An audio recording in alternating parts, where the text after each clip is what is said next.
ya. Mari sama-sama kita semua meluruskan niat kembali, walaupun ini di akhir, semoga apa yang kita niatkan dari awal itu dimudahkan sama Allah, mampu kita menyelesaikan kelas hari ini dengan baik. Tidak lupa teman-teman, jangan lupa melakukan persiapan terbaik, mungkin menuliskannya, kemudian juga kalau butuh tempat yang lebih aman dan dari suara-suara atau dari distraksi juga boleh dikondisikan supaya nanti juga bisa lebih fokus ya. Kemudian dicatat dan memperhatikan materi yang disampaikan oleh ustazah nanti, dan jangan lupa untuk bertawakal dan berdoa kepada Allah Subhanahu wa taala. Selanjutnya kita mari sama-sama berdoa ya teman-teman semuanya supaya lancar hari ini. Oke, Allahumma inni faqihna fadidina wa ya Allah, anugerahkan kami pengetahuan dalam urusan agama dan ajari kami cara memahami esensinya. Amin. Semoga kita semua dimudahkan ya. Nah, teman-teman, karena hari ini waktu kita kurang lebih selama 1 jam, jadi teman-teman semoga bisa fokus dan dengan baik ya, bisa mungkin mencatat dulu kalau ada hal-hal yang ingin ditanyakan kepada ustazah. Saya izin kembali memperkenalkan ustazah. Jadi kita akan kembali bersama Ustazah Dr. Nur Hamidah yang sudah menemani kita ya dari awal perjalanan sampai di akhir. Ini sama-sama semoga nanti juga bisa mendapatkan tips and trick bagaimana nanti kita bisa mendapatkan malam Lailatul Qadar seperti itu. Nah, saya izin memanggilkan Ustazah terlebih dahulu. Apakah sudah hadir? Sudah masuk ya? Assalamualaikum Ustazah. Wabarakatuh. Suara saya oke? Oke, suaranya aman Alhamdulillah. Ustazah. Hmm.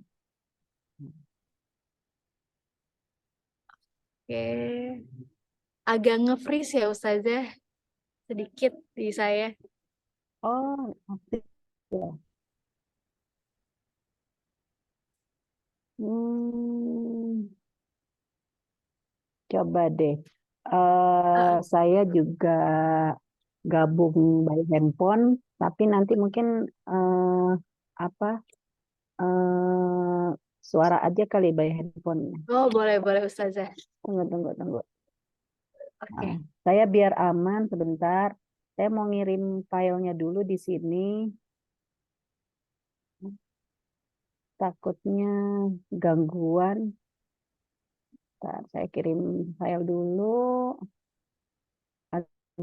agar nanti kalau misalnya berat di backup sama panitia aja ya. Oke, baik Ustazah. Nanti dibantu untuk share screen-nya ya. Iya, lagi loading saya kirim di itu di apa di Zoom.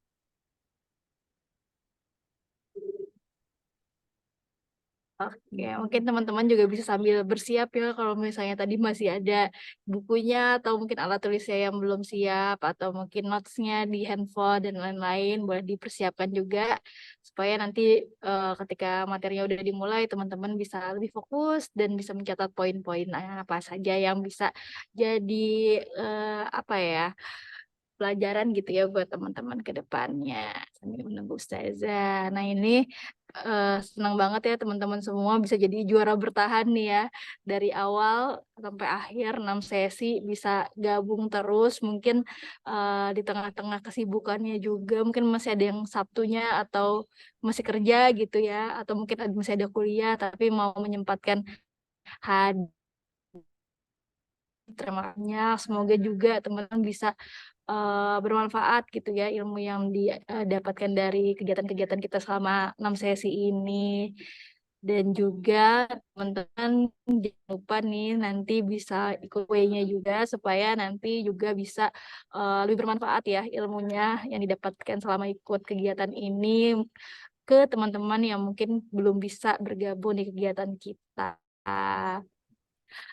Nah, hmm, oke. di sini apakah ada teman-teman yang sedang itikaf juga atau mungkin ada kegiatan apa nih di akhir bulan suci Ramadan atau lagi pada siap-siap mudik? Boleh dong tulis di kolom chat sambil kita menunggu Ustazah bersiap ya. Ini kayaknya rata-rata di Kalimantan ya. Ini ada yang dari Sukabumi juga. Ini kayaknya ada yang mau mudik ya. Beberapa lagi siap-siap mudik. Dan semoga juga diberikan kesehatan ya dan kemudahan. Dan semoga nanti sampai kampung halamannya juga dapat hal-hal yang bikin bahagia gitu ya. Oke, ini Ustazah sudah berbagi filenya ya. Ya, Ya, udah aman ya. ya mungkin dari panitia aja Ya, kali ya yang share-nya. Takutnya nggak kuat oke. nih di apa sinyalnya. Ya, Ustazah, nggak apa-apa. Mungkin langsung saya persilakan saja kepada Ustazah untuk materi hari ini. Kepada Ustazah Nur Hamidah, saya persilahkan. Oke. Bismillahirrahmanirrahim. Assalamualaikum warahmatullahi wabarakatuh.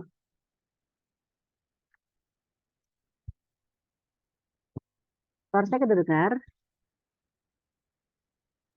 Jelas, Ustazah. Oh ya. Ya, alhamdulillah wassalatu ala Rasulillah wala haula wala quwata illa billah amma ba'du. Asyhadu an la ilaha illallah wahdahu la syarikalah wa asyhadu anna Muhammadan abduhu wa rasuluhu la nabiyya ba'dah. Allahumma shalli ala Muhammad wa ala ali Muhammad fil alamin innaka Hamidum Majid. Alhamdulillah rekan-rekan sekalian yang dirahmati oleh Allah Subhanahu wa taala, kita detik-detik akan memasuki babak final, babak terakhir di bulan Ramadan. Dan hari ini luar biasa kita diberikan rezeki untuk membahas tentang istimewaan Al-Quran. Karena semua menjadi mulia karena memang sebab Al-Quran. Boleh dibantu share screen-nya kakak-kakak panitia? Ya. Kenapa kita perlu belajar tentang keistimewaan Al-Quran di akhir Ramadan kali ini? Jangan pernah menganggap ini udah telatnya, karena selama masih ada Ramadan, selama belum akhir Ramadan berarti kompetisi walaupun terseok-seok di babak akhir, insya Allah Allah masih berikan rezeki kepada kita. Ya, jadi kenapa kita perlu mempelajari tentang keistimewaan Al-Quran di akhir Ramadan. Next, ya karena semua kemudian yang ada bermula dari Al-Quran. Mari kita lihat ya teman-teman. Ya, misal sebab Al-Quran ini ada 12 bulan berikan bulan-bulan namanya dalam kehidupan kita, tapi ternyata hanya Ramadan yang dimuliakan. Saya antara bulan karena Ramadan lah syahrul Ramadan alladzi unzila fihi al-Qur'an. Bulan Ramadan lah diturunkannya Al-Qur'an. Hari yang kita lalui kan banyak dalam satu tahun. Ya, kurang lebih 360-an. Dan ternyata hari yang 300 itu menjadi hari yang terbaik, terpilih hanya satu hari. Itulah hari di mana diturunkannya Al-Qur'an. Kalau tanggal 17 Ramadan ya, Al-Quran kepada Rasulullah kali pertama di Gua Hiro, yaitu surat Al-Alaq. Tapi Al-Quran yang diturunkan satu mushaf di malam Lailatul Qadar, nah semua menjadi rahasia. Dan kita hanya diminta untuk taharrau Lailatul Qadar.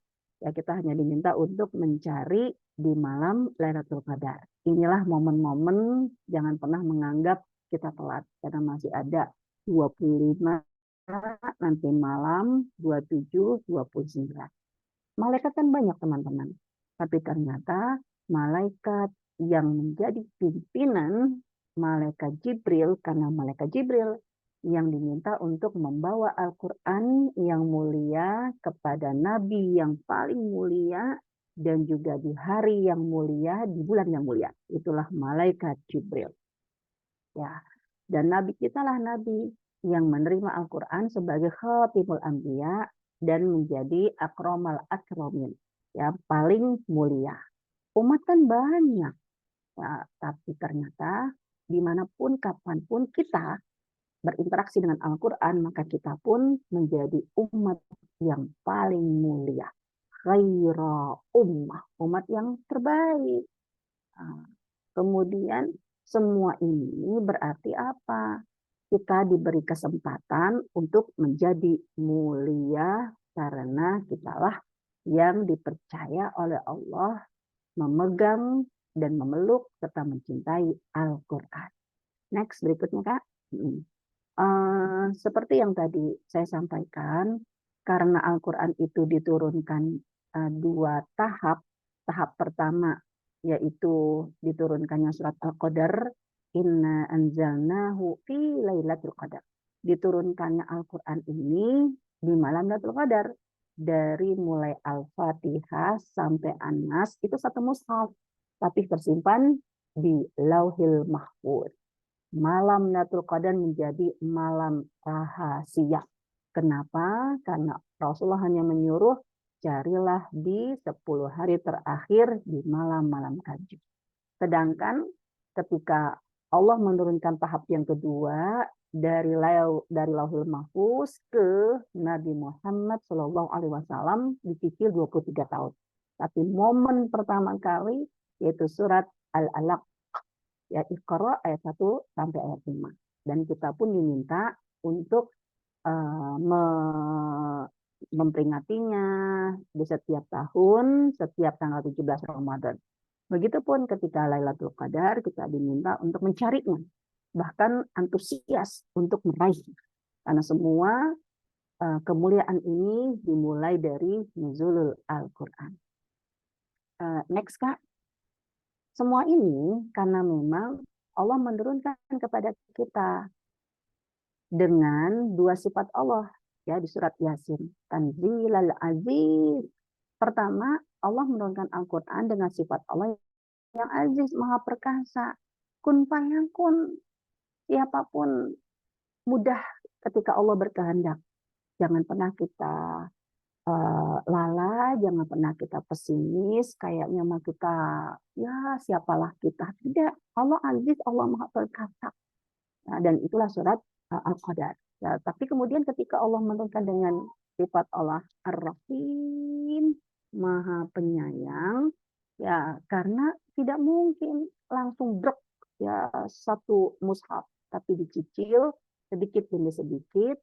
Dan momen pertama berubahlah manusia minal dzulumati ilan nur, itulah di tanggal 17 Ramadan. Dan kita diminta untuk selalu optimis, meraih cintanya Allah, karena bisa jadi kita pun turut akan dimuliakan oleh Allah Subhanahu wa Ta'ala. Ya. Next Kak. Sebab itulah Allah Subhanahu wa Ta'ala menyuruh kita, karena Allah yang menurunkan dengan sifat maha perkasanya, nggak mungkin ada yang bisa menandingi Al-Quran. Nggak mungkin. Bahkan ketika mereka bersama-sama berkumpul untuk menandingi semisal dengan Al-Quran, itu suatu hal yang mustahil. Ditantang oleh Allah, ya tahap pertama semisal Al-Quran mungkin, ya, lalu diturunin 10 surat juga nggak mungkin, nah, satu surat pun juga tidak mungkin. Next, ini yang Allah Subhanahu wa Ta'ala sebutkan di beberapa ayat Al-Quran, ya tahapan-tahapan tantangannya. Ya next Kak, ya misalnya dalam surat Al-Isra ayat 18. Ya, walaupun manusia dengan para jin itu berkumpul, tapi maaf, ya nggak bisa. Mereka la ya'tuna bimithli, mendatangkan semisal Al-Quran. Walaupun sesama manusia dan sama jin, ba'duhum li ba'din zahira, saling membantu. Next. Begitupun dikurangin tantangannya 10 surat aja. Dalam surat Hud Allah berfirman, ya am yaquluna naftara qul fa'tu bi asyri suwari Udah deh, nggak satu Quran, 10 doang. Mislis seperti Al-Quran. Ya nggak bisa mereka. Nah, next, satu surat aja. Dalam surat Al-Baqarah ayat 23, cuman faktu bisuratin min misli. Satu surat aja deh. Nggak bisa. Nah, karena memang Al-Quran ini sesuatu yang sifatnya aziz, diturunkan oleh Allah perkasa, yang maha perkasa, melemahkan semuanya, dan juga rahim. Bukan akhirnya mentang-mentang perkasa, akhirnya seperti membuat kita berat, membuat kita susah. Tidak. Al-Quran ya dengan keperkasaannya, dengan keistiqomahannya, dengan kasih sayangnya, itu memberikan rahmat, kedamaian juga kepada kita. Nah, hari ini next Kak, mari kita lihat salah satu contoh. Ya, kenapa walaupun Umar bin Khattab itu tidak atau belum pernah ya pada saat itu menyentuh Al-Quran, tapi ketika dia mendengar surat Toha ya yang dibacakan dari lisan adiknya, itu langsung hatinya bergejolak, langsung hati yang keras menjadi lunak. Ya karena memang pertama Allah itu kun fayakun, maha perkasa. Kalau sudah berkehendak kun fayakun. Dan Allah maha penyayang. Allah akan memberikan hidayah kepada siapa? Mereka yang memang membuka pintu hidayah. Jangan pernah berpikir bahwa Umar itu orang yang kasar. Kok bisa ya nerima Al-Quran? Umar itu bertindak kejam kepada budak, bertindak kejam kepada kaum muslimin diawali karena salah paham. Umar itu punya bakat baik, tapi karena miskomunikasi. Dia tidak pernah mendengar Al-Quran, dia tidak pernah melihat Al-Quran. Tapi dia hanya mendapatkan informasi kalau lihat nih, ya ada laporan budak membangkang kepada majikannya, anak durhaka kepada kedua orang tuanya. Ya, Umar hanya melihat akibatnya. Ya, dan inilah Umar menjadi keras. Tapi begitu Umar mengetahui penyebab kenapa seorang anak berani membantah orang tuanya, kenapa seorang majikan dilanggar oleh budaknya. Karena ternyata begitu Umar mendengar langsung surat Toha, ini memang sesuatu yang sangat dahsyat. Hati yang bersih, hati yang baik itu akan langsung ya tersentuh oleh Al-Quran. Nah, kita hari ini mencoba untuk belajar keistimewaan Al-Quran, bahwa kalau kita punya potensi kebaikan, memang hati kita adalah hati yang kita jaga, maka lihat bagaimana dengan satu lafaz Bismillah, Bismillah aja itu bisa membuat lunaknya hati kita. Ya, dan semua ini bagaimana hasil ijtihad dari para penulis wahyu agar rasa yang dirasakan oleh kita itu sama dengan rasa yang dirasakan oleh Umar bin Khattab, oleh para sahabat ketika mereka mendengar lafaz basmalah. Nah, next Kak. Karena Al-Quran ya benar-benar menjadi mukjizat yang luar biasa. Nah, mari kita lihat teman-teman. Ya, sebelumnya kita harus menjaga hati kita. Jangan sampai kita merusak hati kita ketika kita menghadapi perbedaan. Kalau hati kita sudah ada perbedaan, sudah ada pertikaian, konflik, jangan harap nanti Al-Quran itu akan lunak di dalam diri kita. Ya, contoh apa? Teman-teman harus tahu bahwa yang disebut dengan wahyu langsung persis dari Allah Subhanahu wa taala itu Al-Qur'an berupa qiraatnya, bacaannya atau plus dengan tulisannya. Ba titik satu di bawah kasroh bi ya sin sukun bis mi ya dengan bentuk bulat seperti toge lalu di kasroh jadi mi ya alif lempeng. Apakah itu wahyu? Apakah tulisan Bismillahirrahmanirrahim itu dari malaikat Jibril yang mengajarkan kepada Rasulullah SAW? Tidak. Al-Quran tidak diturunkan berupa lembaran mushaf yang datang dari langit.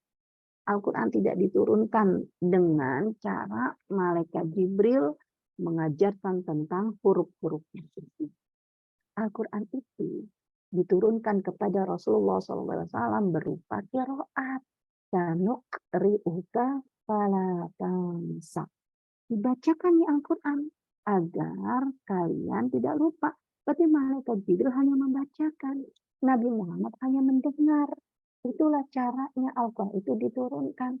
Sehingga cara membacanya, panjang pendeknya, bagaimana ikhfa, idgham, idhar itu semua harus persis seperti yang diwahyukan oleh malaikat Jibril.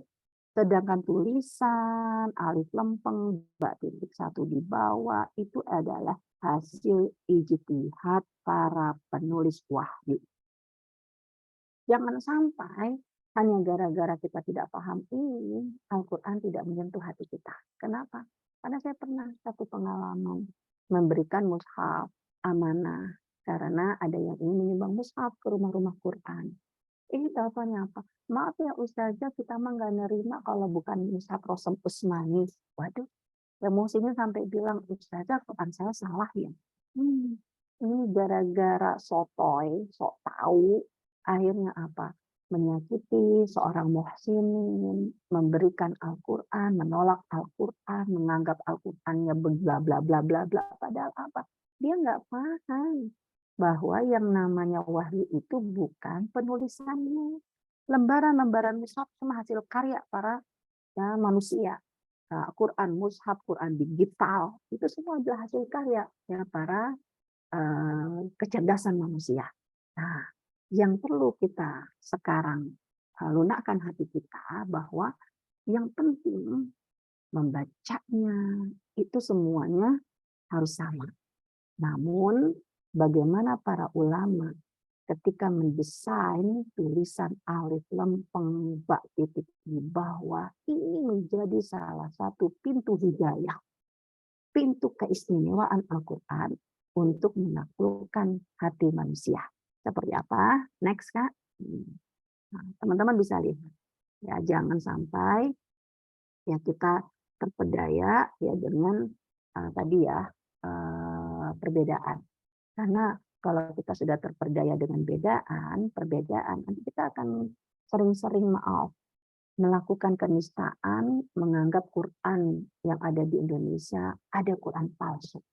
Contoh, ya di sebelah kanan, ini surat Al-Fatihah. Kita tahunya kan Bismillah itu ayat pertama. Tapi ternyata di dalam mushaf ada yang terdokumentasi Bismillah itu justru bukan surat di dalam Al-Fatihah. Ayat pertamanya Alhamdulillahirabbil alamin. Berarti kurang dong dari 7 ayat ini. Teman-teman jangan heran. Bagi kita siratal ladzina an'amta 'alaihim ghairil maghdubi 'alaihim waladdallin itu satu ayat ke-7. Tapi bagi ijtihad yang menuliskan alhamdulillah ayat yang pertama, wajar ketika sholat tidak membaca basmalah karena memang bukan ayat dalam surat Al-Fatihah, tapi tetap 7 ayat. Karena siratal ladzina an'amta 'alaihim itu ayat yang ke-6. Ghairil maghdubi 'alaihim waladdallin ayat yang ke-7.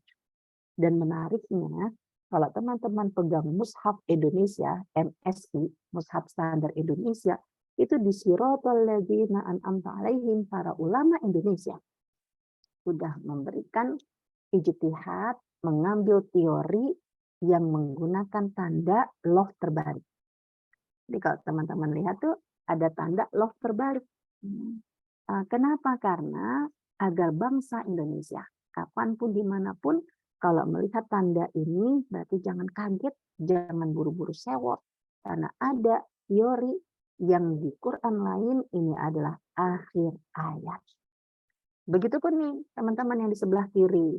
Ya ketika kita membaca Qul huwallahu ahad kan kita taunya qaf itu titiknya 2. Tapi ternyata jangan heran kalau nanti ketemu ada qaf justru titiknya 1. Tapi nggak akan dibaca full, tetap dibaca kul.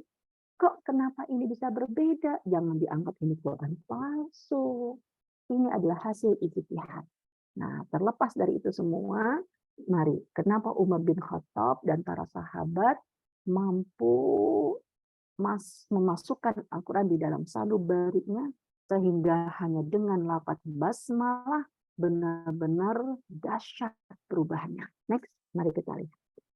Ya, di lafaz bismi. Teman-teman, ketika kita melihat ba titiknya 1, lalu kasroh diletakkan payung itu di bawah, ini bukan sembarangan. Karena para ulama penulis wahyu, para ulama ya, yang ingin mengabadikan Al-Quran, ingin bagaimana nanti rasa yang dirasakan oleh para sahabat. Ketika mendengar lafaz basmalah, maka rasa yang sama agar juga tertanam di dalam hati kita. Dan teori itulah bagaimana mereka membuat ba itu titiknya 1 di bawah. Karena bismillah akan menjadi awal dari setiap surat di dalam Al-Quran. Kecuali At-Taubah. Berarti dahsyatnya kalau kita sudah merasakan keistimewaan Al-Quran dengan lafaz basmalah. Bahkan Rasulullah saja itu meminta, enggak hanya ketika baca Al-Quran memulai dengan basmalah, melakukan segala sesuatu juga dengan basmalah. Makan dengan basmalah, minum dengan basmalah, bekerja dengan basmalah. Semua aktivitas kita dengan dzikri Allah, ya, dengan menyebut nama Allah. Bismillah. Nah, para ulama akhirnya gimana ya menjadikan ini wadah cara untuk menaklukkan hati kita. Dibuatlah ba titiknya 1 di bawah. Agar siapapun ketika membaca bismillah, jangan lupa bahwa dia harus menghadirkan posisi kerendahan, serendah-rendah. Juga kasroh, namanya payung, kan biasanya di atas. Tapi kalau orang yang udah lemah, udah nggak punya kekuatan, payung jatuh ke bawah. Karena ketika kita berhadapan dengan Al-Quran, ketika kita berhadapan dengan banyak aktivitas yang kita lakukan, jangan lupa, ini semua bukan karena kita, semua karena Allah. Memang, teman-teman, dulu kita lahir dengan kedua kaki kita. Tapi apakah ketika kita baik, kita sudah mampu berdiri dengan kedua kaki kita? Kan enggak.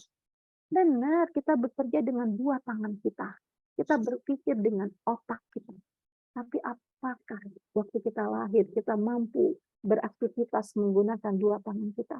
Kita mampu berpikir dengan otak kita? Enggak. Nah, sekarang jangan lupa.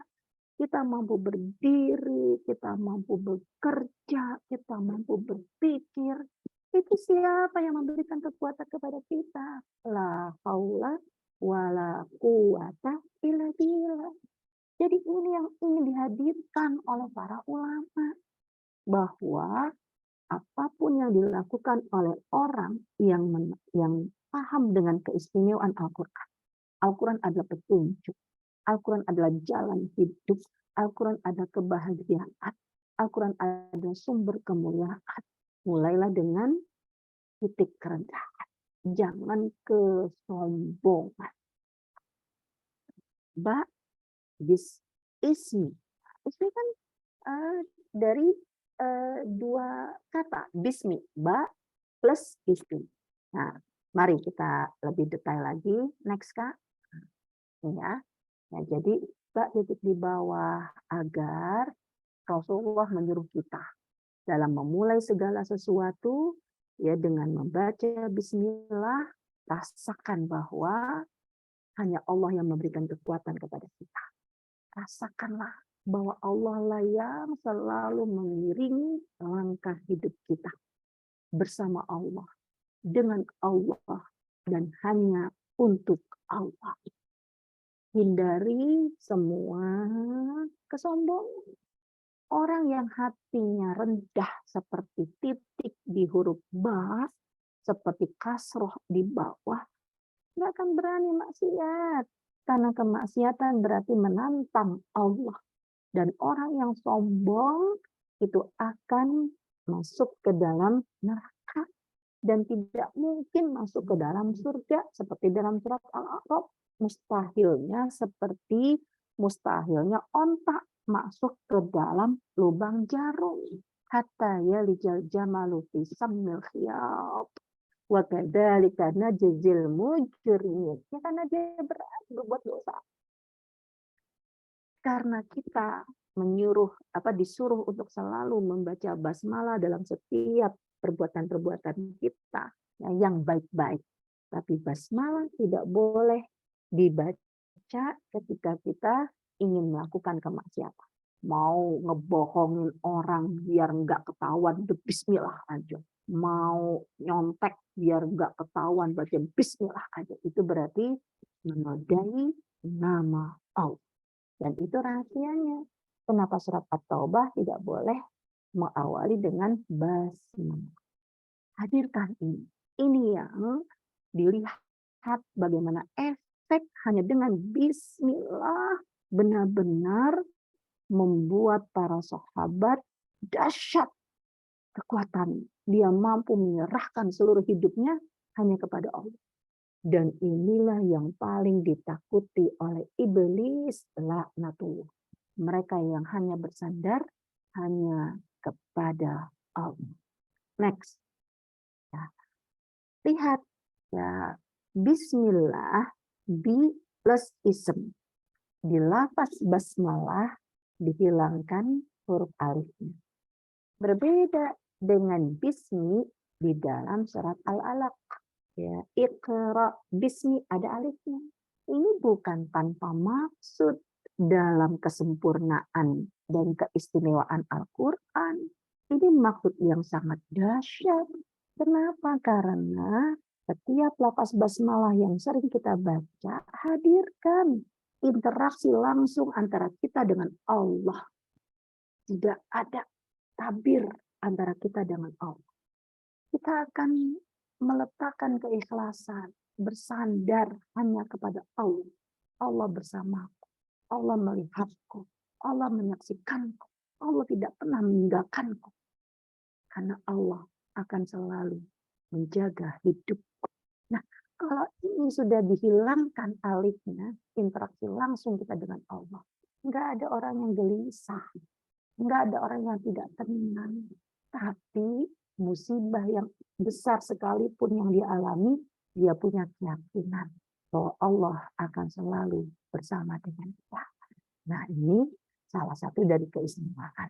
Mari next yang berikutnya, ya, keistimewaan ya karena Al-Quran benar-benar merubah dan menjadi pintu hidayah dalam setiap hati-hati manusia. Sekeras apapun hati Umar bin Khattab, ternyata bakat kebaikan. Itu begitu tersentuh dengan Al-Quran, berubah menjadi orang yang super baik. Itu juga dengan kita. Nah, berikutnya, teman-teman akan lihat banyak sekali orang-orang pintar, cerdas, ilmuwan. Mereka masuk Islam. Kenapa? Ya, mereka tidak melihat umat Islamnya. Nah, kecewa kalau masuk Islam dengan melihat umat Islamnya. Nah, institusi Islam, tapi ya Allah, di sana jorok, kamar mandi yang gak bersih, musola, tempat ibadah, ternyata jorok, kaum muslimin dan muslimahnya, mungkin dekil, bau, maaf yang perempuan juga kaos kakinya di mana-mana, ya, kemudian juga aroma nggak sedap, ya. Kalau mengandalkan keistimewaan Islam dari pribadi-pribadi kita, dari kebersihan kita, dari kecerdasan kita, bisa jadi orang mah gigit jari, enggak deh. Jauh sekali antara teori yang diajarkan dalam Al-Quran dengan aplikasi praktek orang muslim itu sendiri. Banyak yang kecewa. Karena kita yang membuat Islam itu tidak mulia. Kita yang membuat Islam itu ternoda. Ya karena kita nggak bersih, membuat orang jadi nggak mau berdekatan dengan seorang muslimah. Karena kita jorok, orang jadi enggan. Ya kita nggak apik, ya kita berantakan sehingga orang tuh jadi nggak simpati sama kita. Belum lagi akhlak dengan lisan kita, akhlak dengan kejujuran kita, akhlak dalam bisnis kita. Ya orang mah banyak yang nggak suka. Nah, Islam itu kalau melihat dari karakter pemeluknya, banyak orang yang tidak suka. Tapi lihatlah kenapa para ilmuwan-ilmuwan, cendekiawan-cendekiawan barat terutama, mereka yang banyak masuk Islam karena kecerdasan mereka. Mereka banyak masuk Islam karena logika membuktikan keistimewaan Al-Quran. Walaupun mereka gigit jari melihat kaum muslimin. Nah, salah satu keistimewaan Al-Quran adalah mukjizat ilmu, mukjizat pengetahuan yang terhampar ayat-ayat kauniyah di alam semesta. Ini menjadi pintu hidayah. Nah, saya nggak memperpanjang di sini, teman-teman bisa lihat ya, karena teman-teman rata-rata kan akademisi next kan. Nah, itu banyak buku-buku, banyak orang yang melihat tata surya, mereka masuk Islam. Banyak orang yang melihat penciptaan air, bertemunya dua air, dia masuk Islam. Banyak orang yang melihat penciptaan keajaiban rahim, dia masuk Islam.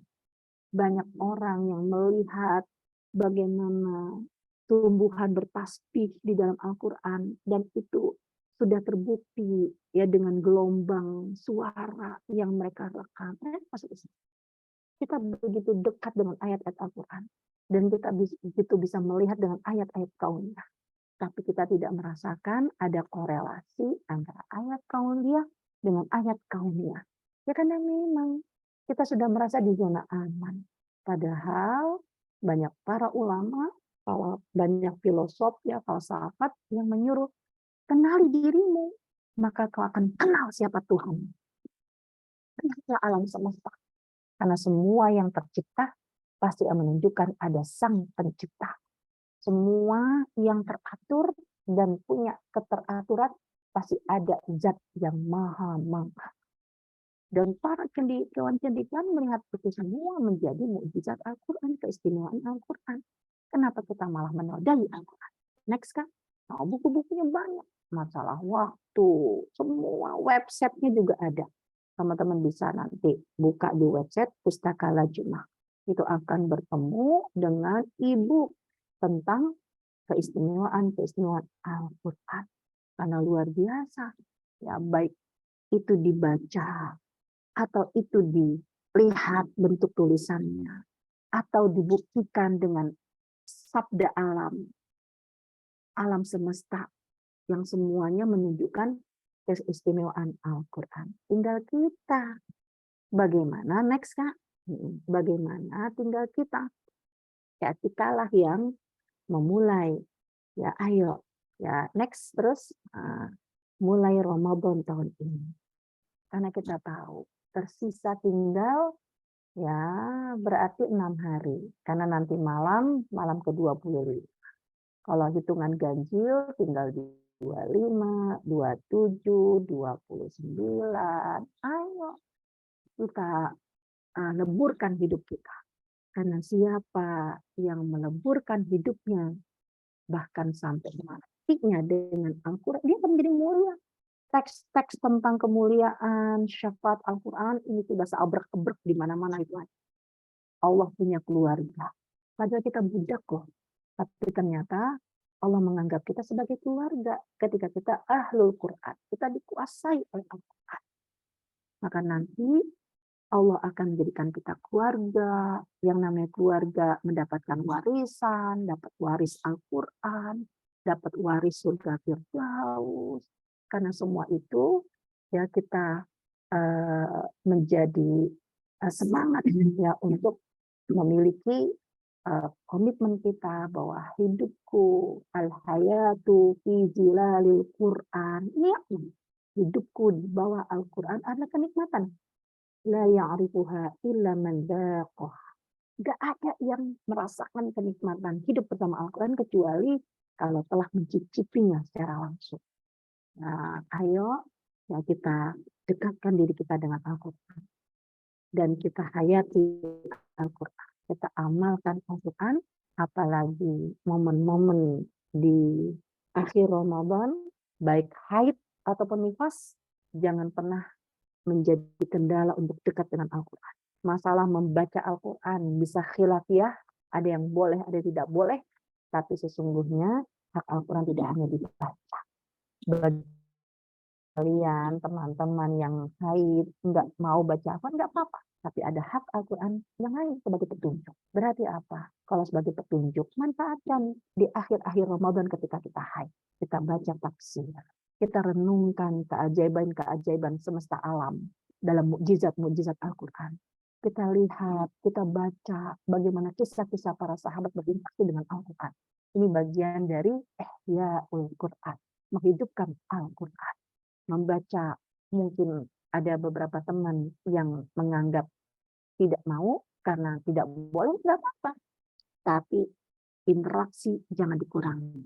Interaksi ya dengan merenungkan, membaca tafsir, menghayati, lalu mengamalkan agar Allah marhamna bil Quran. Allah rahmati kita dengan Al-Quran.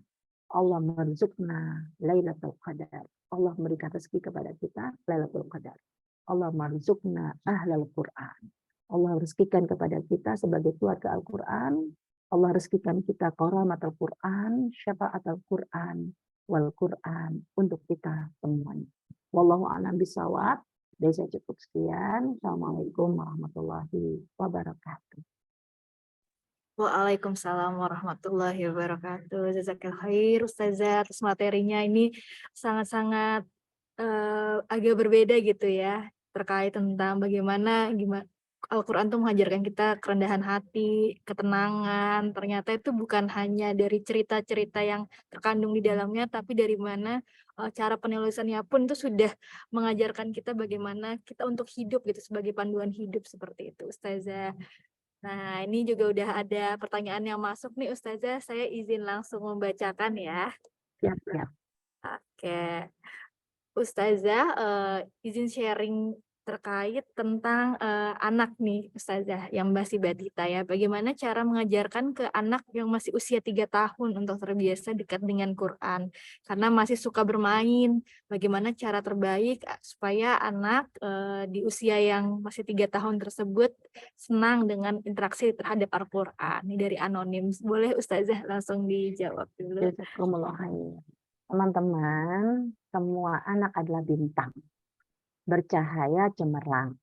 Tinggal bagaimana kita melihat cara mereka belajarnya itu seperti apa. Ada yang belajarnya duduk manis, ada yang belajarnya sambil jumpalitan, ada yang belajarnya dengan audio, ada yang belajarnya dengan visual. Jadi karena Allah menitipkan kepada kita bintang, berarti ibu harus cemerlang, harus lihat di manakah letak model anak-anak kita dalam belajar. Ini yang pertama.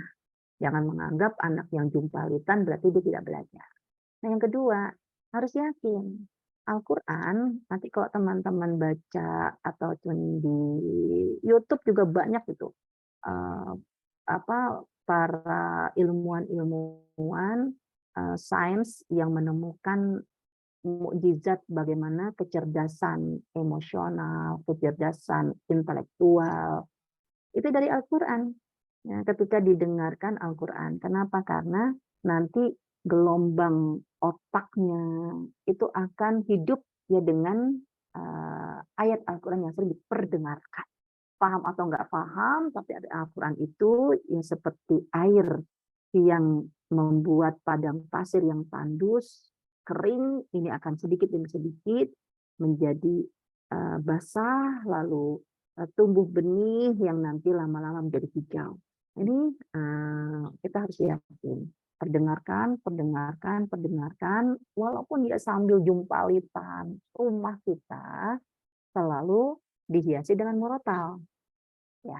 Nah, sekarang hanya tinggal teknologi itu udah begitu canggih. Nah, biarkan murotal itu mungkin diiringi dengan audio visual yang gambarnya anak-anak. Kan sekarang udah ada tuh. Ya, JIS 30 Upin Ipin. Gambar si Upin Ipin, JIS 30, gambarnya sih tentang satwa alam. Kan seperti itu. Biarkan mereka melihatnya Upin Ipin, mereka melihatnya satwa, mereka melihatnya macam-macam, tapi audio yang mereka dengar adalah Al-Quran. Baik mereka dalam keadaan tidur, maupun mereka dalam keadaan bermain, dalam keadaan makan, terus merotal. Kenapa demikian? Mungkin memang kecerdasan anak kan beda-beda. Saya mau cerita, itu anak saya yang kedua. Dekat dengan anak saya yang pertama, jaraknya. Itu yang pertama benar-benar my mom, my teacher. Ibuku adalah guru. Itu anak pertama. Tidak dengan anak yang kedua. Umi ibuku, bukan guruku. Ya Allah, ya itu saya ajarin apapun nggak mau. Nggak, jangan, kenapa Umi bukan bu guru, Umi ibuku, bukan guruku. Tapi ya biarin aja. Jadi kalau saya ngajarin kakaknya, karena saya kepingin melek huruf itu dari saya. Mereka bisa baca, mereka bisa menulis, kenal ayat Quran, kenal huruf abjad itu dari saya. Itu biarin aja. Jadi kalau saya ngajarin kakaknya nih, si adiknya tuh, kalau dibilang songong ya, kalau bahasa Betawi itu songong, nggak sopan. Itu saya lagi ngajar, duduk di kamar, dia mah angkat-ngangkat kaki, dia nemplokin saya, dia sambil minum susu, dia ngelain pokoknya nggak mau duduk manis, dia jumpa. Padahal perempuan, dan aja pokoknya saya mau baca aja sekenceng-kenceng. Terus ya sampai ya benar-benar saya panggilkan guru tuh gak ada yang cocok. Pokoknya maunya main. Sempat 2 bulan itu cuti sekolah. Kenapa? Ya karena nggak suka sama bu guru. Ya, bu guru cuma nyuruh-nyuruh aku doang. Emang bu guru nggak tahu nyuruh baca tuh capek, nyuruh nulis tuh capek. Wah, jadi baru kelas 1 udah protes kayak begini. Ternyata apa? Begitu dia udah mulai mau belajar, dia disuruh baca Al-Quran, dia disuruh meneruskan ayat Al-Quran. Ya, saya sendiri tuh sampai heran. Dia begitu lancar. Ketika sudah mulai bisa baca Al-Quran, itu dia begitu lancar dan begitu menghafal Al-Quran, begitu cepat. Lebih cepat dari kakak. Ya, bahkan Masya Allah kelas 6 ya. Lulus ya kelas 6. Ya, yang tadinya tuh benar-benar boro-boro, ya itu dalam waktu 1 bulan ya begitu dia, aku kok kepengen baca Quran deh nih, aku kepengen menghafal Quran deh, alhamdulillah. Padahal kelas 6 SD berarti kan berumur 11 tahun, 11-12 tahun. Itu dalam 1 bulan dia mampu, Masya Allah, rezeki minallah, itu mengejar sampai 11 juz dalam waktu 1 bulan. Ya, nah itu kan jadi semacam cerita yang mau nggak mau kan orang tua yang lain pada nanya sama saya, kan juga jadi bingung itu kan, ya kok dalam waktu 1 bulan dia bisa 11 juz. Kita tanya sama anaknya deh gitu kan, tanya, Mbak, kenapa kamu kok bisa, apa kata dia, aku udah sering denger. Jadi jawabannya cuma begitu, aku udah sering denger ayat ini, aku udah sering denger. Jadi begitu dia baca, begitu dia hafal, aku udah sering denger. Berarti apa, ini anak kecerdasannya kecerdasan audio. Dan cara belajarnya bukan duduk manis. Cara belajarnya itu dengan bermain, jumpalitan. Nah, jadi ibu yang bertanya tadi, alhamdulillah baru 3 tahun. Berarti masih panjang waktu kita. Terus perdengarkan, mau dia sambil main kalau laki-laki sambil main apa, main mobil-mobilan sambil apa, biarin aja. Dicekoki dengan ayat-ayat Al-Qur'an. Tapi jangan lupa, terlepas dari itu semua, yang paling membuat dahsyat dalam membentuk karakter anak adalah keteladanan. Wallahu a'lam. Ya Ustazah, ini satu pertanyaan terakhir ya. Katanya kan orang-orang yang mendapatkan hidayah itu adalah orang-orang terpilih nih Ustazah. Nah, kita kan alhamdulillah masih ada di bulan Ramadan ya Ustazah, seperti yang Ustazah tadi sampaikan bahwa masih ada kesempatan gitu. Bagaimana sih Ustazah cara kita yang mungkin masih fakir ya secara ilmu biar bisa merayu Allah supaya kita bisa jadi hambanya yang terpilih untuk mendapatkan hidayah, karena biasanya kalau mendapatkan hidayah itu bisa berubahnya mungkin bisa signifikan gitu Ustazah. Caranya Ya, tuh kira-kira bagaimana? jazakumullah khair. Teman-teman, dalam surat Fatir ayat yang ke-31-32 memang betul. Tsumma aurasnal ladina, Allah wariskan Al-Quran ini kepada alladzina stofaina min ibadina, hamba-hamba yang terpilih. Tapi berkaitan dengan kata terpilih bukan karena Allah zolim. Ya, saya mah nggak dipilih, itu mah dipilih. Logikanya nggak begitu cara sudut pandangnya. Sekarang saya mau kasih gambaran. Teman-teman pernah dengar kan ada Putri Indonesia? Kenapa yang terpilih Putri Indonesia adalah dia? Padahal bisa jadi di antara peserta teman-teman kita, ini ada yang lebih cantik dari dia. Lebih cantik, lebih cerdas, emosionalnya, cerdas, intelektualnya lebih soliha, lebih bermartabat. Kenapa bukan dia, bukan teman kita, bukan kita yang terpilih sebagai Putri Indonesia? Kok dia yang masih di bawah kita lah standarnya.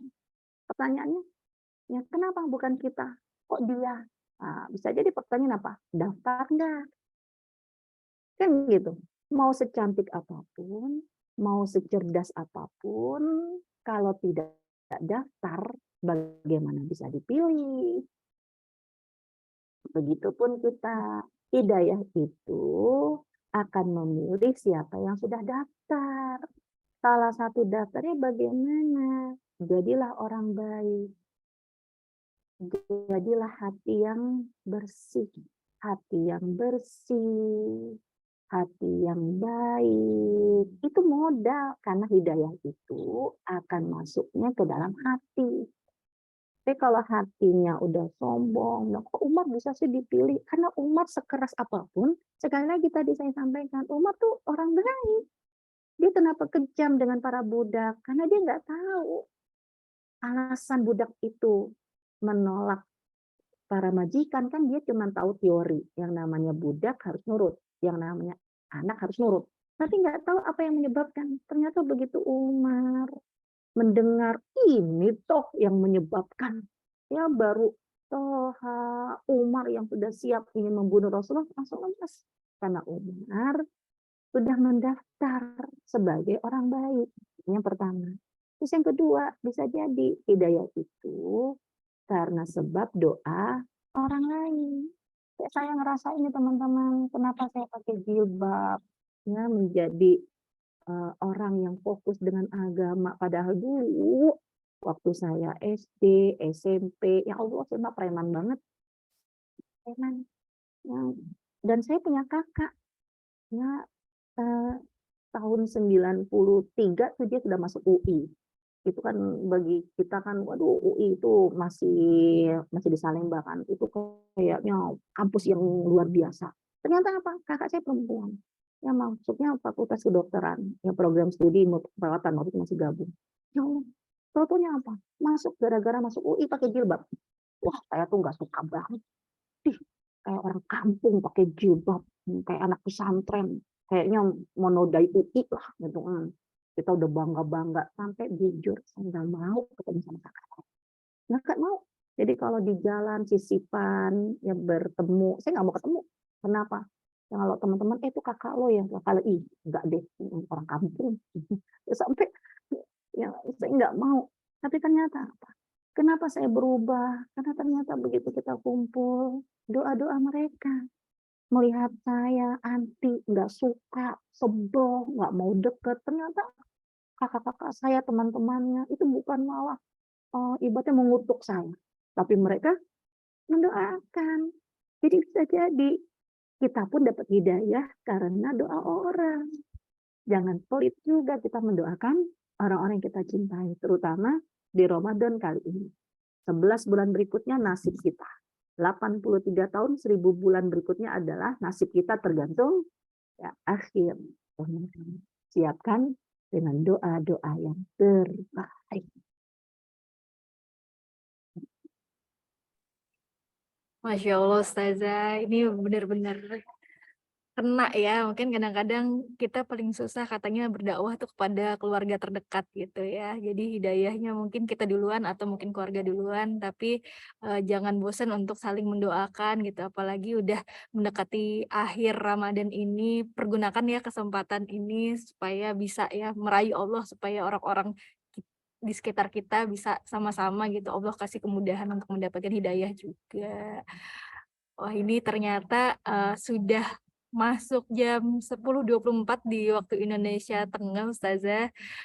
Mungkin saya izin menutup untuk materi yang tadi, sedikit closing statement untuk teman-teman semuanya, bahwa hidayah itu adalah bentuk kasih sayang Allah, di mana jangan lupa kita pastikan dulu diri kita siap untuk menerimanya. Kalau tadi kata Ustazah, mendaftarkan diri kita untuk mendapatkan hidayah, dan jangan lupa juga untuk mungkin meminta doa-doa ke orang tua, orang-orang sekitar kita untuk sama-sama dilembutkan hatinya supaya hidayah itu mudah masuk ke dalam diri kita.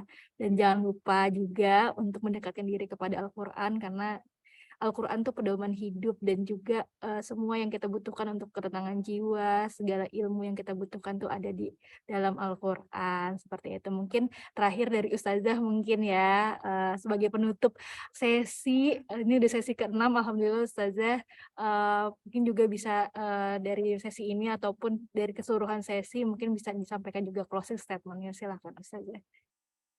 Oke, mungkin closing saya seperti saya kutip komentar ataupun apa ya, nasihat dari seorang ulama. Al-hayatu fi zilalil Qur'an ni'mah. Hidupku di bawah Al-Quran adalah sebuah kenikmatan. La ya'rifuha illa man dzaqaha.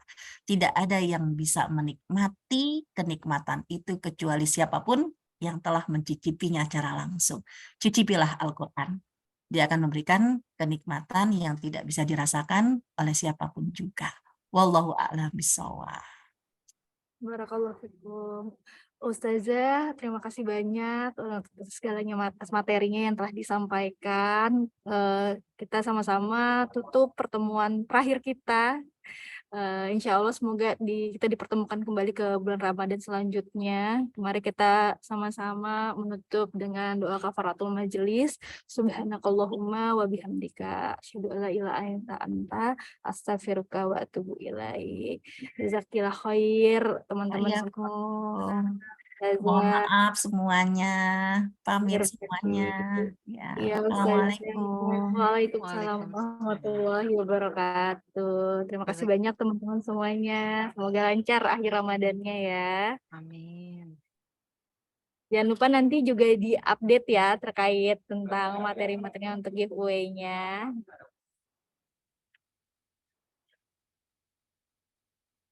Oke, selamat melanjutkan aktivitas teman-teman semuanya. Assalamualaikum warahmatullahi wabarakatuh. 1, 2, 3. Oke, berarti ya semuanya. Terima kasih banyak, kakak.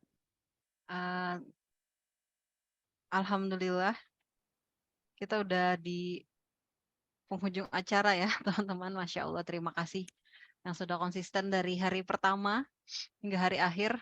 Dan terima kasih juga yang membantu di sela-sela sesi waktu lowongnya. Semoga Allah balas dengan sebaik-baiknya balasan. Saya pribadi mohon maaf jika ada hal-hal yang tidak berkenan selama kita berkoordinasi. Semoga kedepannya bisa melakukan eh, kerjasama lainnya. Kak Rahmi boleh di stop Kak Rahmi rekamannya, lupa bilang.